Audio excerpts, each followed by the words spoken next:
Iran அரசாங்கம் ரொம்பவே கடினமான ஒரு காலகட்டத்தை நோக்கி நகர ஆரம்பிச்சிருக்கிறாங்க.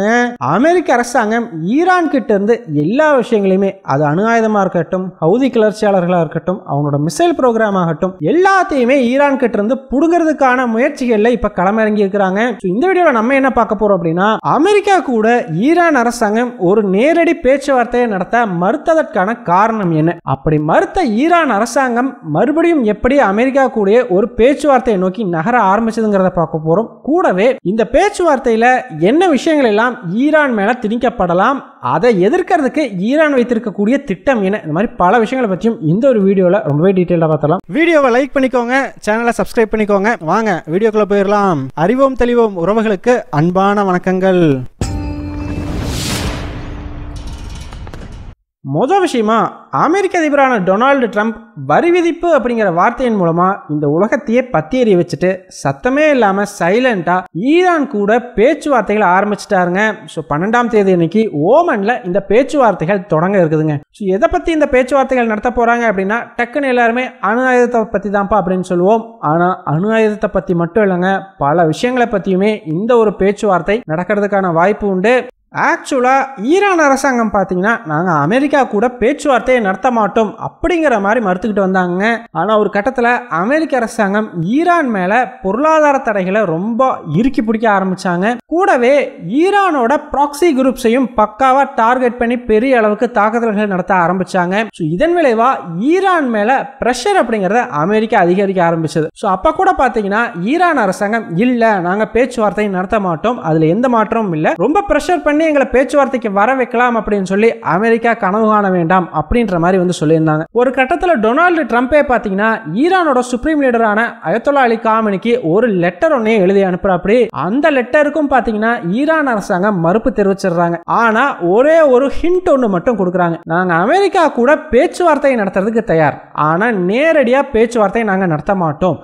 இன்டைரக்டா வேறு ஒரு நாடை குறுக்க வச்சு ரெண்டு பேரும் பேசிக்கலாம். அமெரிக்கா மேல எங்களுக்கு சுத்தமாவே நம்பிக்கை இல்லை அப்படின்ற மாதிரி ஈரான் அரசாங்கம் அமெரிக்காவுக்கு ஒரு பதில் அப்படிங்கிறத கொடுத்துருந்ததுங்க.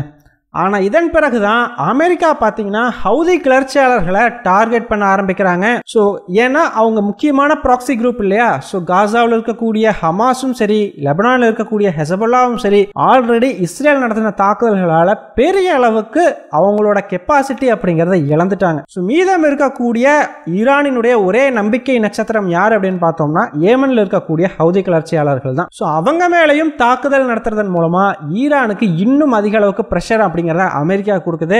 அது மட்டும் இல்ல, ஈரானுக்கு ஒரு வார்னிங் அப்படிங்கறதையும் கொடுக்குறாங்க. இந்த மாதிரி ஹவுதி கிளர்ச்சியாளர்களுக்கு நீங்க சப்போர்ட் பண்றீங்கன்னு தெரியும், நீங்க பண்ற சப்போர்ட்டை நிறுத்திக்கலனா உங்களுக்கு எதிராகவும் நாங்க நடவடிக்கை எடுப்போம் அப்படின்னு சொல்லி.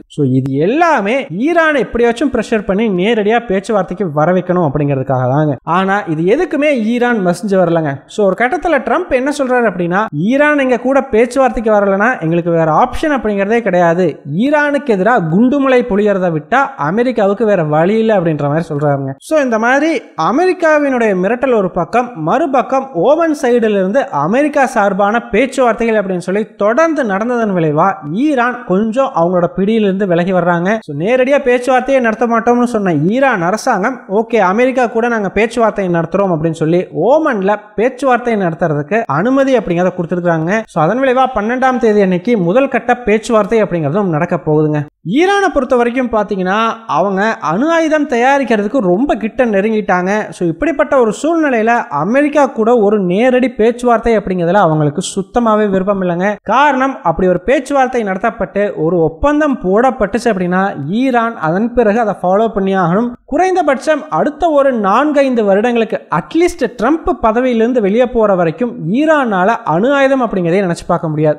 இந்த கேப்புக்குள்ள மறுபடியும் இஸ்ரேல் அரசாங்கம் ஈரானுக்கு எதிராக அவங்களோட ஸ்பை ஏஜென்சியை வச்சு தாக்குதல் நடத்தலாம், அவங்களோட நியூக்ளியர் ஃபெசிலிட்டிஸ் மேல அட்டாக்ஸ் அப்படிங்கறத நடத்தலாம், என்ன வேணாலும் பண்றதுக்கான வாய்ப்பு உண்டு. இது எல்லாத்த விட ரொம்ப முக்கியமா, இப்படி ஒரு பேச்சுவார்த்தைக்கு அமெரிக்கா கூட ஈரான் நேரடியா போகுதுங்கிற பட்சத்துல கண்டிப்பா அமெரிக்க அரசாங்கம் இந்த முறை நியூக்ளியர் ஃபெசிலிட்டி, இவ்வளவு காலமா பாத்தீங்கன்னா ஈரான் அரசாங்கம் எங்க நாட்டு மக்களுக்காக ரிசர்ச் பர்பஸ்க்காக தான் நாங்க நியூக்ளியர் ஃபெசிலிட்டி வச்சிருக்கோம், அணு ஆயுதம் தயாரிக்கிறது எங்களுடைய நோக்கம் அல்ல அப்படின்ற மாதிரி சொல்லிட்டு இருக்காங்க. சிவிலியன் பர்பஸ்க்காக அப்படின்னு சொல்லி. ஆனால் இந்த முறை அமெரிக்கா அதற்குமே ஈரானுக்கு மறுப்பு தெரிவிக்கலாம். ஸோ கம்ப்ளீட்டாகவே நியூக்ளியர் ஃபெசிலிட்டிங்கிறதே ஈரானுக்குள்ளே இருக்கக்கூடாது, எல்லாத்தையுமே டிஸ்மேண்டில் பண்ணுங்க அப்படின்ற மாதிரி இந்த பேச்சுவார்த்தையில் ஈரான் மேலே ப்ரெஷர் போடலாம் அப்படின்னு சொல்லி எதிர்பார்க்கப்படுதுங்க. ஸோ இதனால தான் ஒரு நேரடி பேச்சுவார்த்தையை தவிர்த்துட்டு முடிஞ்ச அளவுக்கு காலத்தை இழுத்து விடலாம். ஸோ மூணாவது ஒரு நாடு குறுக்க இருந்துச்சு அப்படின்னா கண்டிப்பாக இவங்க சொல்கிற மெசேஜை அவங்கள்ட்ட சொல்லி அவங்க அந்த மெசேஜ் எடுத்துகிட்டு போய் அமெரிக்காட்ட சொல்லி மறுபடியும் அங்கிருந்து இவங்களுக்கு வந்து அங்கிருந்து மறுபடியும் ஈரானுக்கு வந்து ஆகணும் இல்லையா.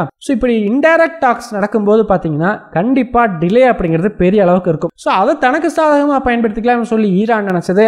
ஆனால் அமெரிக்கா அதற்கு துளி கூட இடம் கொடுக்கலங்க.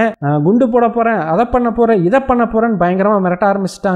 அது மட்டும் இல்லாம ஹவுதி கிளர்ச்சியாளர்கள் மேலேயும் கடுமையான தாக்குதல்களை தொடர்ந்து அமெரிக்கா நடத்த ஆரம்பிக்குது. ஸோ எந்த அளவுக்கு அப்படின்னு பார்த்தீங்கன்னா ஒரு கட்டத்தில் ஈரான் அரசாங்கம் ஹவுதி கிளர்ச்சியாளர்களுக்கும் எங்களுக்கும் இனிமேல் எந்த சம்பந்தமும் இல்லை, நாங்க உங்களுக்கு இப்ப எல்லாம் ஹெல்ப் பண்றது இல்லை, நாங்க இந்த விஷயத்திலிருந்து ஒதுங்கிட்டோம் அப்படின்னு சொல்லி அமெரிக்காவை கன்வின்ஸ் பண்றதுக்கான வேலைகளை கூட ஆரம்பிச்சுட்டு தான் சொல்றாங்க. ஸோ அதற்கான ப்ராபகண்டா அந்த பிரச்சாரம் பண்றது இந்த விஷயத்துக்கெல்லாம் இப்ப ஈரான் ரெடி பண்ணிட்டு இருக்கிறதா சொல்லப்படுது. இதன் மூலமா ஹவுதி கிளர்ச்சியாளர்கள் பண்ற எதுக்கும் ஈரானுக்கும் சம்பந்தம் இல்லை, ஸோ ஈரானுக்கும் ஹவுதிக்கும் சம்பந்தம் இல்லை அப்படின்னு சொல்லி எப்படியாச்சும் ஹவுதி கிளர்ச்சியாளர்களையாச்சும் காப்பாத்துறதுக்கு ஈரான் அரசாங்கம் முயற்சி பண்ணிட்டு இருக்கிறதா சொல்லப்படுதுங்க.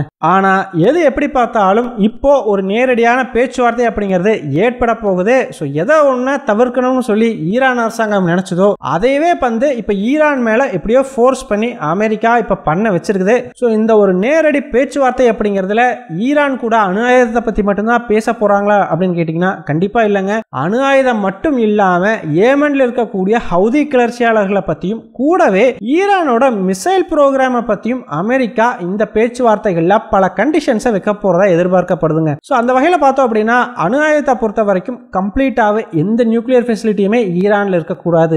ஈவன் சிவிலியன் பர்பஸ் மக்களுக்காகவோ இல்ல ரிசர்ச் பண்றேன்னு சொல்லிக்கிட்டோ கூட எந்த நியூக்ளியர் ஃபெசிலிட்டியும் இருக்கக்கூடாது, எல்லாத்தையுமே எடுங்க அப்படின்ற மாதிரியான ஒரு கோரிக்கை அமெரிக்கா சைடுல இருந்து வைக்கப்படலாம். ஸோ எப்படி வந்து லிபியாவில் கம்ப்ளீட்டாவே அந்த நாடு கிட்ட இருக்கிற அணு ஆயுதங்களை பூரா அமெரிக்கா புடுங்குச்சோ அதே வகையில் ஒரு விஷயத்தை இங்கேயும் பண்றதுக்கான முயற்சிகள் எடுக்கப்படலாம். ஸோ ரெண்டாவது ஹூதி கிளர்ச்சியாளர்களை பொறுத்த வரைக்கும் பார்த்தீங்கன்னா ஈரானினுடைய ராணுவ உதவியோ ஆயுத உதவியோ ஹவுதி கிளர்ச்சியாளர்களுக்கு கிடைக்கக்கூடாது, அதை ஈரான் தடுக்கணும் அப்படின்ற மாதிரி அமெரிக்கா சைடுல இருந்து ஒரு கண்டிஷன் வைக்கப்படலாம் அப்படின்னு சொல்லப்படுதுங்க.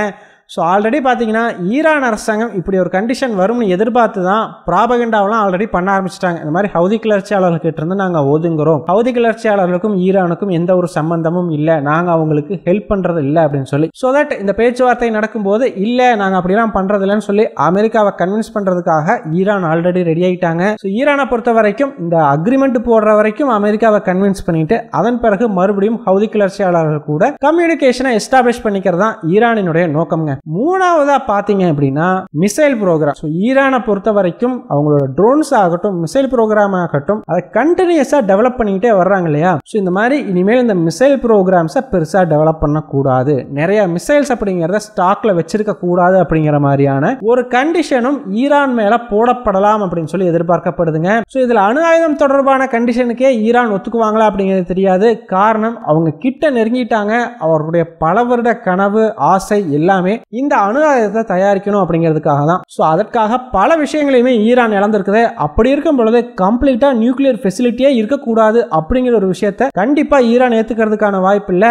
ஆனா சிவிலியன் பர்பஸ்க்காகவும் ரிசர்ச்சுக்காகவும் நீங்க நியூக்ளியர் ஃபெசிலிட்டியை வச்சுக்கோங்க, ஆனா அணு ஆயுதம் தயாரிக்காதீங்க, அதுக்கு நாங்க ஸ்ட்ரிக்டான இன்ஸ்பெக்ஷன் அப்படிங்கிறத நடத்தும், அதுக்கு ஒத்துழைங்க அப்படிங்கிற ஒரு விஷயத்தை அமெரிக்கா சொன்னா கண்டிப்பா அதை ஈரான் ஏத்துக்கிறதுக்கான வாய்ப்புகள் உண்டு. மற்றபடி மீதி இருக்கக்கூடிய இரண்டு கண்டிஷனையும் ஈரான் ஏத்துப்பாங்களா அப்படின்னா அது கேள்விக்குறிதாங்க. இந்த அக்ரிமெண்ட் எல்லாம் பேச்சுவார்த்தை எல்லாம் நடத்தும் பொழுதுதான் இதுல அடுத்தடுத்த அப்டேட்ஸ் என்ன வருது, என்னென்ன புது புது கண்டிஷன்ஸ் எல்லாம் வைக்கிறாங்க அப்படிங்கிறது நமக்கு தெரிய வரும். அது வரைக்கும் இந்த விஷயத்தில் என்ன நடக்குது அப்படிங்கிறத வெயிட் பண்ணி பார்க்கலாம்.